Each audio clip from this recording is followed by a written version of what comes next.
Salut les amis, c'est William, bienvenue dans cette nouvelle vidéo. On se retrouve à Annecy tout simplement pour parler de comment arriver à transmettre un message efficacement ou réussir une négociation.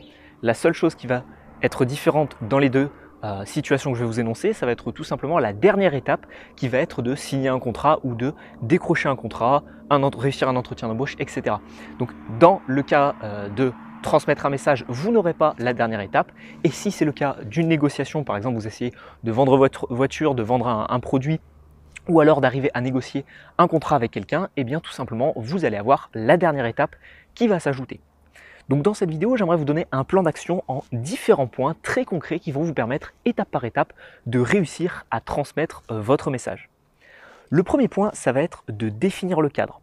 Le cadre, c'est quoi? C'est tout simplement le rapport de force entre les deux parties.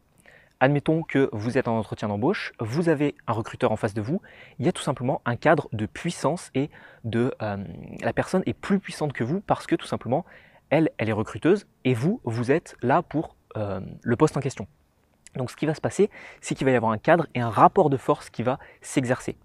Votre objectif, ça va être de détruire ce rapport de force pour tout simplement que vous preniez l'avantage sur, ou alors qu'il soit à part égale au niveau du cadre.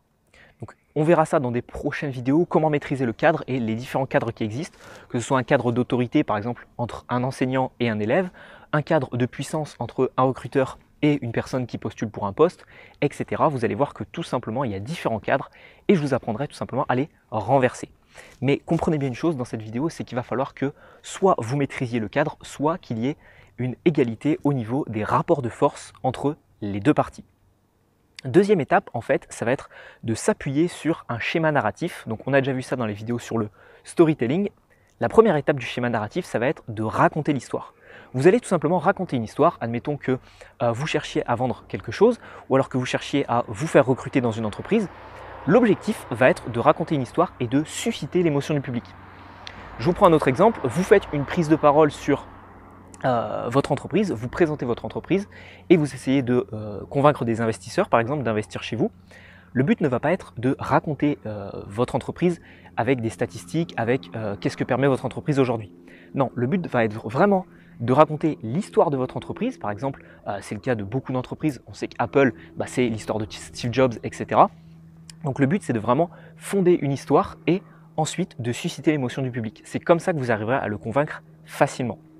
Deuxième étape, ça va être, troisième étape et donc deuxième étape du schéma narratif, ça va être de susciter l'intrigue ou de renforcer le problème qu'a la personne en face de vous. Le cas d'un recruteur, encore une fois un exemple pour illustrer mes propos, le cas d'un recruteur, l'intrigue et la problématique, c'est que tout simplement, il cherche une personne pour répondre à un besoin dans son entreprise. L'objectif que vous avez et ce qu'il va falloir appuyer, ça va être tout simplement cette problématique-là et ce problème. Si vous êtes en entretien d'embauche, c'est que la personne cherche quelqu'un pour tel ou tel poste, donc appuyez sur ce fait et ensuite vous allez donner votre récompense ou votre solution. Pour le cas d'un entretien d'embauche, qu'est-ce que ça va être?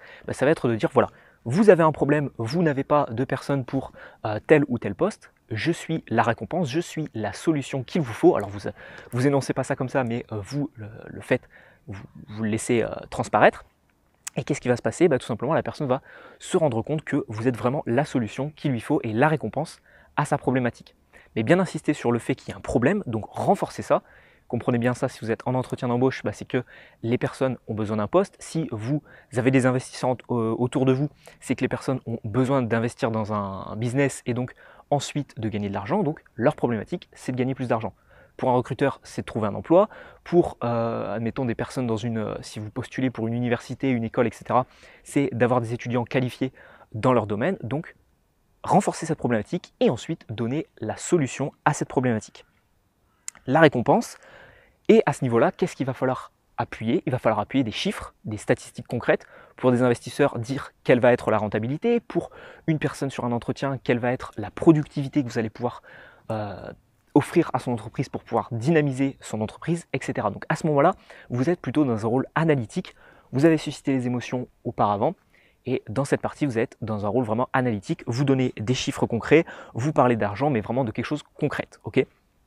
Ensuite, le dernier point, ça va être de trouver le point d'ancrage. À ce moment-là, tout simplement, vous allez laisser un silence, la personne va vous répondre tout simplement que c'est vrai que vous êtes la solution à son problème, et à ce moment-là, normalement, elle va laisser paraître une brèche dans son discours. Ça veut dire quoi? Ça veut dire que tout simplement, vous allez avoir un point sur lequel appuyer. Admettons que la personne vous dise oui, bah voilà, c'est vrai que ce poste, il y a peu de personnes qui sont qualifiées dans ce domaine-là parce que c'est un métier qui est très peu demandé, mais qui est très pointu. Vous dites que vous êtes la solution, et là la personne va vous dire c'est vrai qu'on a du mal à recruter sur ce poste. Et bien là, c'est à ce moment-là que vous allez devoir ancrer dans la négociation pour tout simplement dire que renforcer le problème que la personne va vous donner. Et enfin, le dernier point, ça va être de décrocher le contrat. Donc ça, si c'est une négociation, tout simplement, vous demandez directement à la personne, alors est-ce que ma candidature vous intéresse, etc. Mais vous demandez vraiment ouvertement pour savoir quel est le point de vue de la personne que vous avez en face de vous. Bien évidemment, si votre objectif c'est de transmettre votre message, ça, vous ne le faites pas.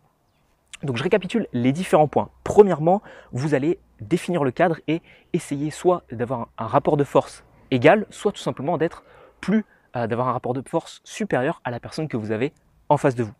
Deuxième étape, ça va être donc le schéma narratif avec 1. L'histoire et les émotions. 2. Arriver à relever l'intrigue, la problématique.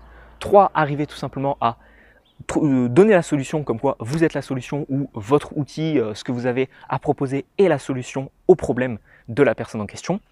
4. Vous ancrez tout simplement en fonction de la réponse que la personne vous donne. Et ensuite, si c'est le cas d'une négociation, vous dites ouvertement qu'est-ce que vous en pensez, est-ce que je suis pris, etc. Donc j'espère que cette vidéo vous aura plu. Si vous cherchez des solutions pour arriver à négocier plus facilement, je vous offre dans la description de cette vidéo un extrait de mon livre 105 méthodes de manipulation. Tout simplement, ce sont les 12 premières. Donc bien évidemment, ce sont des méthodes très classiques, mais plus vous avancerez dans le livre, plus vous trouverez des méthodes très avancées qui vont vous permettre de négocier facilement. Donc tout ça, c'est offert dans le premier lien qui se trouve dans la description de cette vidéo.